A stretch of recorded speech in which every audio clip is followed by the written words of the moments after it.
పేదలకు అర్థం లేని రూల్స్, పెద్దలకు సలాంలు గులాంలు. ఇది కొందరు అధికారుల తీరు. డ్రైనేజీల పేరుతో నిరుపేదల ఇళ్లు నేలమట్టం చేయడంలో వీర విధేయత చూపిన అధికార గణం. డ్రైనేజీల పక్కన ఏళ్ల తరబడి నిర్మాణాలు చేపట్టి ఆక్రమణలు చేపట్టిన బడాబాబులపై బడాజాలు చూపించేశారు. చోడవరంలో రియల్ వ్యాపారుల కొమ్ము కాస్తూ పేదలపై జులుం ప్రదర్శిస్తున్న కొందరు అధికారుల తీరుపై స్థానికులు, పలు సంఘాల నేతలు, రాజకీయ నాయకులు తీవ్రంగా మండిపడ్డారు.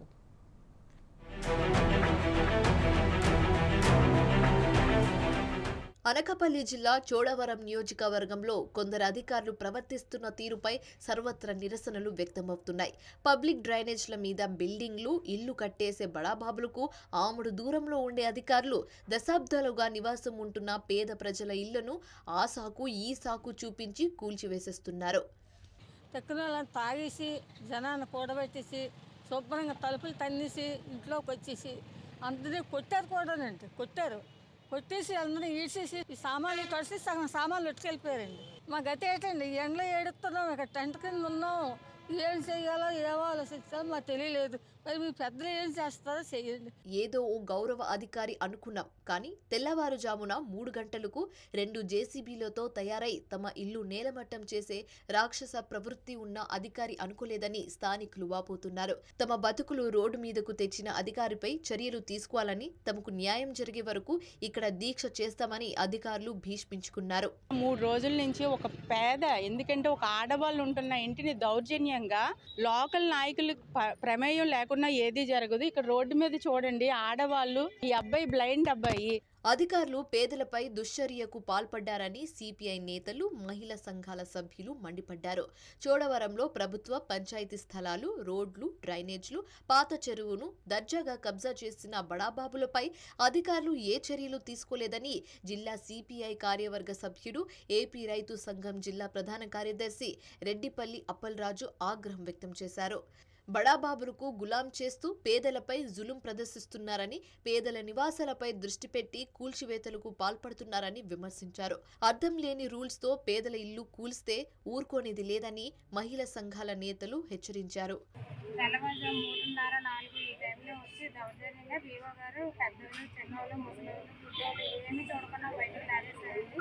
పెద్ద పెద్ద పంచాయతీ స్థలాల్లో పెద్ద పెద్ద బిల్డింగ్లు అన్నీ ఉన్నాయండి. అవేవి తీయలేదు. పేదకి ఎవరూ లేరు, వీళ్ళకి ఎవరు సాయం చేయరని చెప్పి మా బిల్డింగ్ లాగేసి రోడ్డు మీద తోస్తారండి. ఒక గుడ్డతన్ని అయితే హీనంగా లాగేశారండి. మా అత్తగారు ముసలావని ఈవో గారే స్వయంగా లాగేశారండి. బయటికి ఈవో స్వయంగా లాగేసి బయట పడేసి సామాన్లన్నీ ఇసురుకొట్టి మమ్మల్ని మేము అవసరం చేసినట్టు ఆ పక్కన పంచాయతీ వాళ్ళందరూ అడ్డం ఉండిపోయి మమ్మల్ని అటు ఇటు కదలకుండా చేసి మా ఫోన్లు కూడా లాగేసుకొని చాలా అన్యాయంగా ఇల్లు పడగొట్టేసి ఉంచారండి. మరి దీనికి న్యాయం ఏం చేస్తారో మీరే చెయ్యాలండి. మేము ఎక్కడైతే నిరహార దీక్ష చేస్తామో.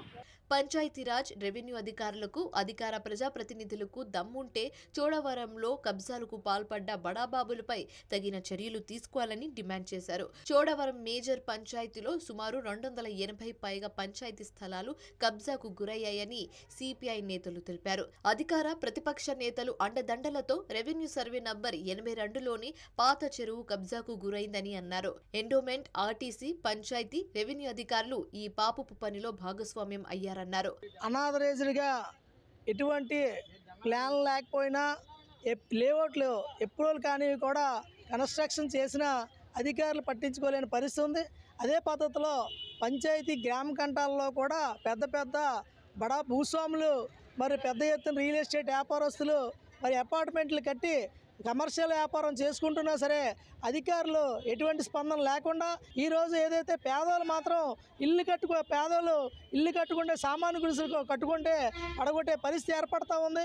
సుమారుగా 3-4 అంతస్తులు బిల్డింగ్లు కట్టి ఈరోజు లక్షల రూపాయలు పంచాయతీ రావాల్సిన ఆదాయాన్ని గండి కొట్టి దౌర్జన్యంగాలు వసూలు చేసుకున్నా సరే పంచాయతీ ఎగ్జిక్యూటివ్ అధికారి కనీసం స్పందించకుండా ఇలాంటి పేదవాళ్ళని పట్టుకొట్టడం అనేది దుర్మార్గమైన చర్య అని చెప్పేసి మేము భావిస్తున్నాం. బాధితులు, పేదల పక్షాన తాము పోరాటం సాగిస్తామని సిపిఐ నేతలు, మహిళా సంఘాల నేతలు తెలిపారు.